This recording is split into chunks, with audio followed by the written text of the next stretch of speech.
আচ্ছা তা মেয়েদের কি এমন কোনো কথা আছে যেগুলো আমরা জানি না, কিন্তু সেই ভুলগুলো আমরা তাদের সাথে প্রতিনিয়তই করতেছি? আছে তো। মেয়েদের 3টা ভয়ঙ্কর সত্য যেগুলো তোরা অনেক ছেলেই জানিস না। কি বলো, সত্যি কি মেয়েদের এমন কোনো ভয়ঙ্কর সত্য আছে যেগুলো আমরা অনেক ছেলেই জানি না? হ্যাঁ, তাহলে শোন।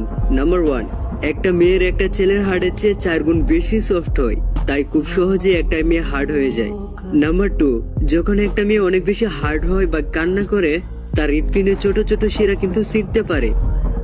আর নাম্বার 3 হচ্ছে, একটা মেয়ে যখন অনেক বেশি হার্ট ব্রেক হয় বা অনেক বেশি ডিপ্রেশনে চলে যায়, তখন সে তার লাস্ট 72 দিনের মেমোরি লস হারিয়ে ফেলে। কি বলছো এসব তুমি? সত্যি? Yes. So please be kind for then, don't hurt then.